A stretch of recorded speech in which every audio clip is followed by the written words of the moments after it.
Oh, the spawn locations changed. Now it's all different. Ah. Welcome back, guys. We had a quick restart. Hopefully Solar's SC2 is working a little bit better for him now. I know it's evening time for CranK, and it's bright and early still for Solar, but we find ourselves in Game 3 of the 32Boys1Cup tournaments. Spawning here in the top left corner of the group, of the map, rather. It's the winner's match. He's looking to go through to the round of 16. It's Axiom's CranK. Number right as the blue Zerg, Samsung Galaxy Solar. Okay, so I really like CranK's play that game. I think though, and I'm not trying to take away from CranK's accomplishment at all, like a lot of that had to do with the over-dedication of Solar.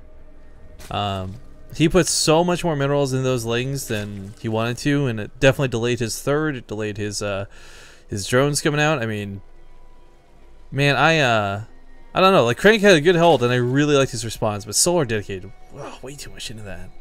He might be doing it again. Is it 14? Nope, just kidding. He made another one.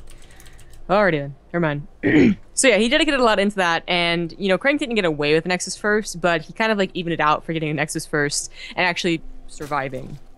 So Solar definitely wanted to look to do more here, and honestly, that was just a really fast follow-up attack from CranK. It wasn't fast in the general scheme of StarCraft 2 build orders, but in that game it was very fast. He cut drones and he went off of only 5 gateways. Solar, had he had 30 more seconds, even volleying down that Immortal, wasting volleys on that probably would not have been enough. Yeah, man, that was such a cool move. Like, it's such a small thing to have happened to have such a big impact on the game. It was really nice to see. I think one of the big things though, you gotta consider, like, for both these guys, Ghost User's waiting in the finals. First, I feel bad. Ghost User plays a long series and has to wait a pretty long time here too. But it's kind of scary. Like, Ghost User already lost his Solar once. CranK's a really scary guy to take on. I mean,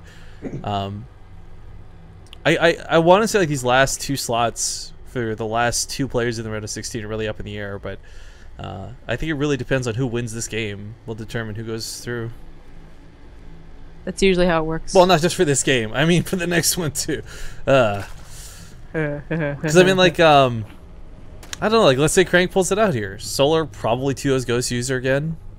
Not gonna beat around the bush around that. I mean, it could really set the pace before the game even gets going. So, yeah. I don't know. Solar definitely playing really greedy this game. Not super greedy. He could have taken the gas for a pool, but 3 hash for a pool. CranK's gonna see this. Well, he kind of already saw it with the pool timing, as it were, but does confirm. Yeah. And now I guess he could try and poke with the Zealots.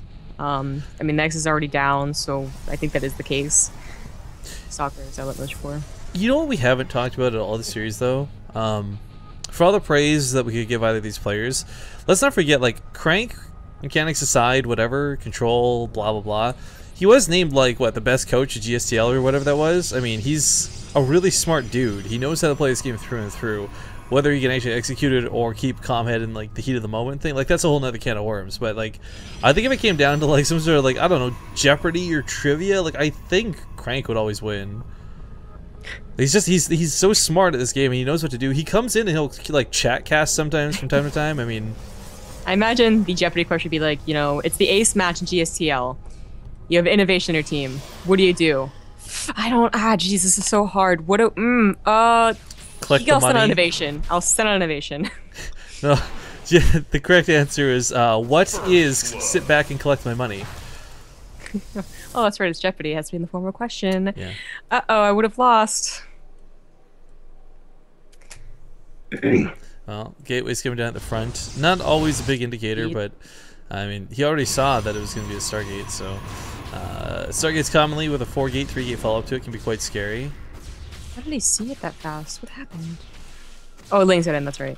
What do you mean, what happened? What else could have possibly happened? I was like, a Mutalisk fly over to the base real quick and it just died because it hit the wall. I don't know, maybe there's an Overlord off to the left that just sneaked past, but then I remembered that the 2 Lanes got in, so excuse me. Come on. Excuse you. Yeah. Well, this could either be, you know, more gateways following this up, or it could have been a whatever, doesn't matter. There's more gateways following it up. Cool, awesome. Wow, he's going all in with this. Jeez. What? Yeah, he's going so all in with this. Indeed. 8 gateways in total. This is really, it can work out kind of like the same thing with Phoenixes if you don't actually dedicate to the Phoenixes, right? They might assume that you either don't make anything from it anymore, or you get Phoenixes from there, and in both situations, you kind of make a lot of drones. If you assume they're just going to get a Twilight Council and a robe or whatever behind there. There's a really big part of this, though, that's like you assume there's a 4-gate coming, so you're going to make a moderate amount of units, right? Like, that's the thing. You're going to have stumblings out, a couple queens maybe. I don't think he's expecting 8 gates, though. That's so ridiculous. Yeah, that's a great way to put it. You might be expecting 4 gateways, but showing off these 3 stalkers might be a little bit of a hint. I don't know about that. Just trying to get pylons down. How does this not get revealed? I don't know, but Solar is making nothing but units right now, and I think it is a gateway all in, so a lot of this depends on not being scouted for a very long time. The fact that it is, and Solar's already, thrown in a Roachborn. Oh, that's why I didn't use... I was wondering why I didn't use the Oracle before. He's gonna have that juice to actually, take out so many of these lings really quick, but, yo, he charges it and then backs away. Turn it back on, Crank! There we go, Time Warp as well, so they take extra damage before running away. They do want to just buy time until roaches come out. Roaches are really going to hold this off, but Crank, so far, he's looking really good. He took down so many lings. He's taking the Spine Crawler. Drones are being pulled in here. The Pulsar Beam's looking good.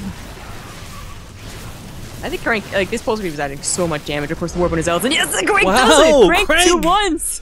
Yo! Heart, man. Always vote with your heart, guys. Is what I do. Crank.